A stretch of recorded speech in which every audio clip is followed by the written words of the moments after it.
Hello everyone. तो इस video में हम बीपीटी यानी बेसिक प्रोपोर्शनैलिटी थ्योरम के बारे में पढ़ने वाले हैं। तो बीपीटी को थेल्स थ्योरम भी कहा जाता है क्योंकि एक ग्रीक मैथमेटिशियन जिनका नाम था थेल्स, उन्होंने इस थ्योरम को इन्वेंट किया था।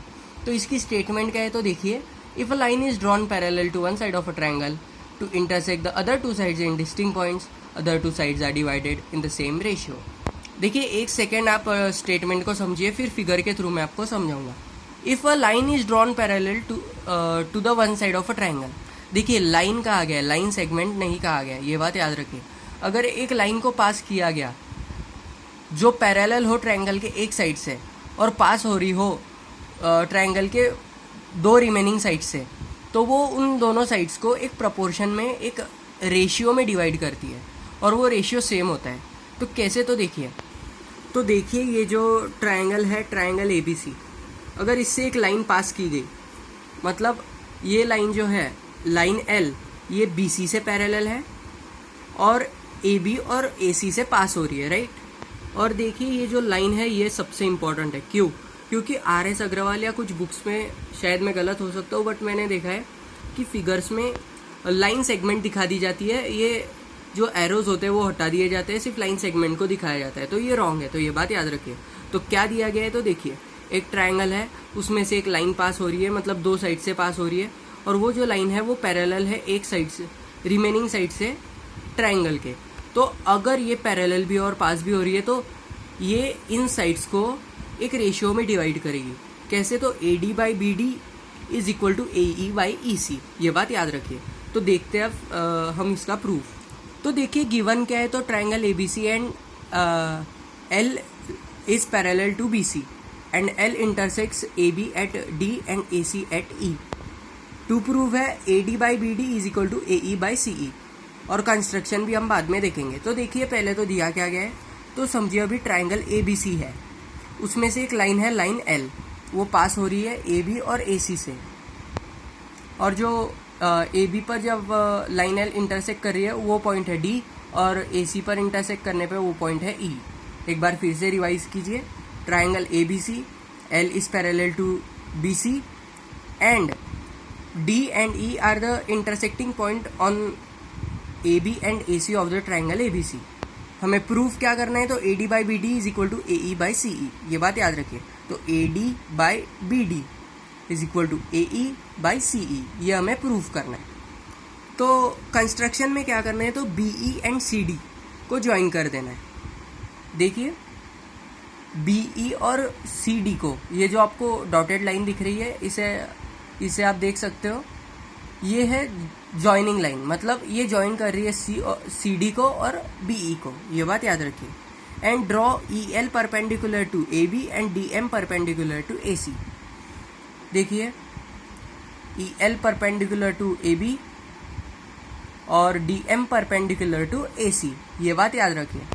तो फिगर को एक बार एनालाइज कर लीजिए। देखिए ABC, तो ABC में से एक लाइन पैरेलल जो है BC से, वो पास हो रही है, और वो BC से पैरेलल भी है, और हमें प्रूफ क्या करना है, AD by BD is equal to AE by CE, ये हमें प्रूफ करना है। तो इसके लिए हमने कंस्ट्रक्शन क्या किया, तो देखिए CD को जोड़ दिया और BE को जोड़ दिया, और परपेंडिकुलर ड्रॉ किए MD और LE। अब प्रूफ देखते हैं।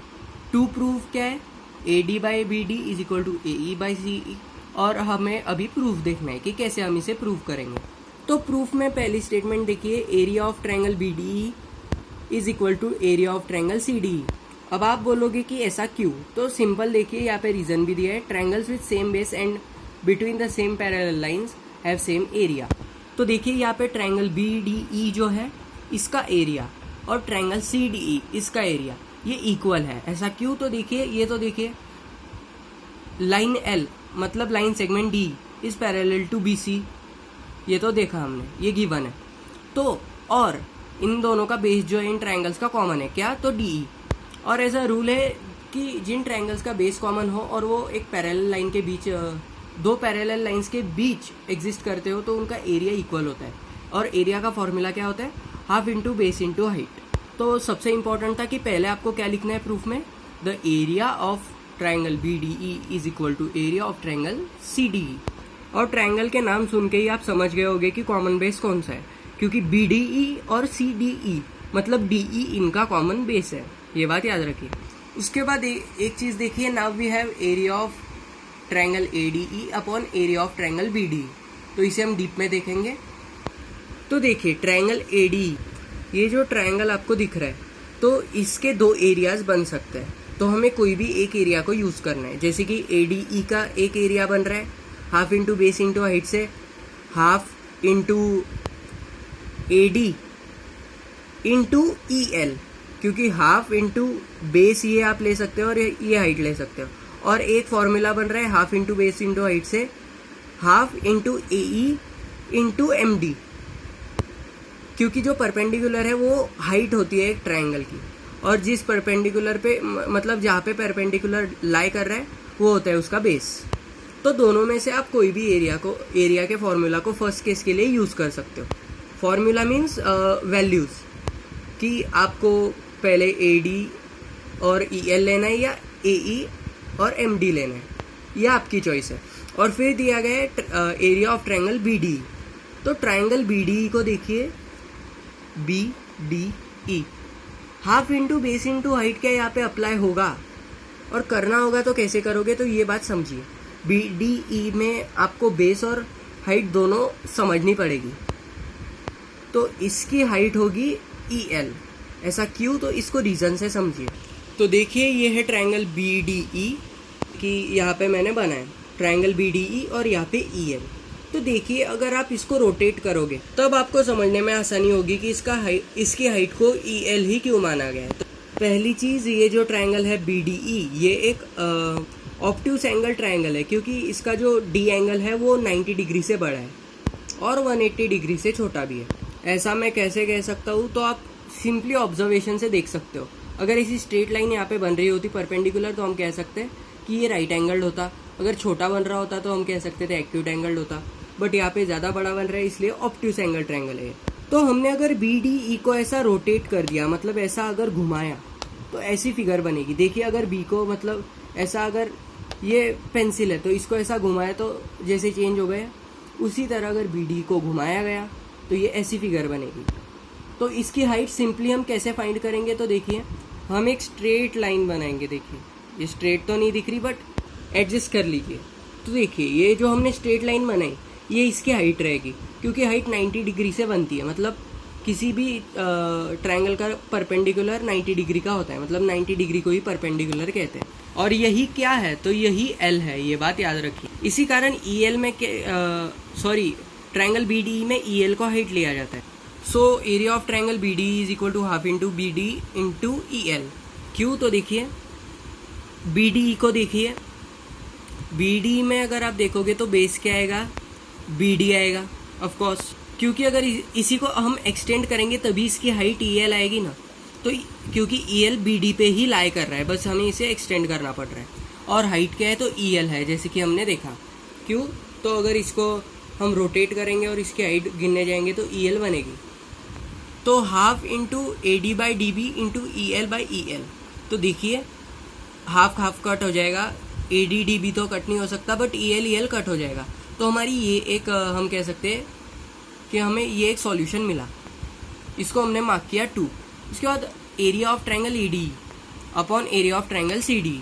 तो ADE का क्या है, हमने देखा था कि एक केस में मैंने क्या यूज़ किया है, अभी फर्स्ट केस में AD बाई EL को यूज़ कर लिया, तो बचा क्या, AE बाय MD, क्योंकि दोनों ही बेस और हाइट से हम कैलकुलेट कर सकते हैं, दोनों टाइप से। तो इनके वैल्यूज़ ले लीजिए, तो क्या आएगा, एरिया ऑफ ट्रायंगल ADE इस केस में half into AE into MD, और एरिया ऑफ ट्रायंगल CDE क्या आएगा, तो देखिए तो हाफ पहले ही लिख दीजिए। इसका बेस क्या होगा, तो CE होगा और हाइट होगी DM या MD, जो भी कहना हो। क्यों, तो देखिए अगर इसको भी अगर रोटेट करोगे और हाइट गिनने जाओगे तो ऐसी ही आएगी, जैसे इस फिगर में देखा था उसी तरह इसको रोटेट कर दिया था हमने और इसका स्ट्रेट हमने एक लाइन बनाई, वो दिख रही थी EL की तरह। उसी तरह अगर हम CDE को भी रोटेट करेंगे और इसकी हाइट निकालने जाएंगे तो वो DM बनेगी। तो यहाँ पे भी फॉर्मूला क्या बना, half into AE into DM upon half into EC into DM, जो टोटल हुआ, मतलब कट शॉर्ट करके हुआ AE अपॉन EC। तो 2 और 3 ये जो हमें सॉल्यूशंस मिले, इससे हमें क्या मिल रहा है, तो AD upon BD is equal to AE upon EC। क्यू तो देखिए एरिया ऑफ ADE और एरिया ऑफ AD, ये जो न्यूमरेटर्स में है दोनों केस में 2 और 3 में, तो ये तो इक्वल ही आएगा एरिया। क्यों? क्योंकि ट्रायंगल ADE की ही बात हो रही है दोनों केस में न्यूमरेटर में। और डिनोमिनेटर में देखिए तो BDE और CDE की बात हो रही है। तो हमने फर्स्ट स्टेटमेंट में क्या देखा था, फर्स्ट इक्वेशन में क्या देखा जो फर्स्ट मार्क किया था, area of triangle BDE is equal to area of triangle CDE। इसका रीजन क्या था, तो उनका सेम बेस था और दो पैरेलल लाइंस के बीच वो लाई कर रहे थे। तो मतलब यहाँ पे देखिए इसका मतलब ये हुआ कि जो हमने एरियाज रखे रेशियो में और जब इनको इक्वेट कर दिया तो वही तो चीज़ थी जो हमें प्रूफ करनी थी कि AD by BD is equal to AE by EC।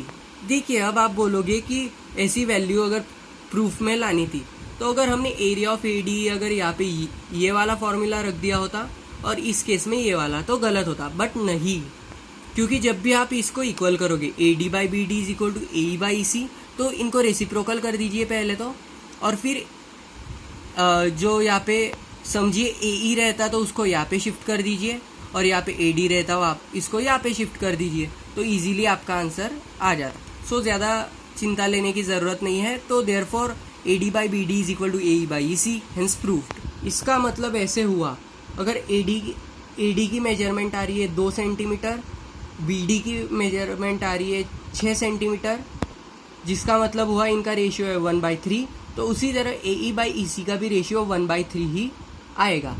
क्या नेसेसिटी है इसके लिए, तो L पैरेलल होनी चाहिए, तब ये हम कह सकते अप्लाई होगा। सो आई होप आपको बेसिक प्रोपोर्शनैलिटी थ्योरम क्लियर हो चुका होगा।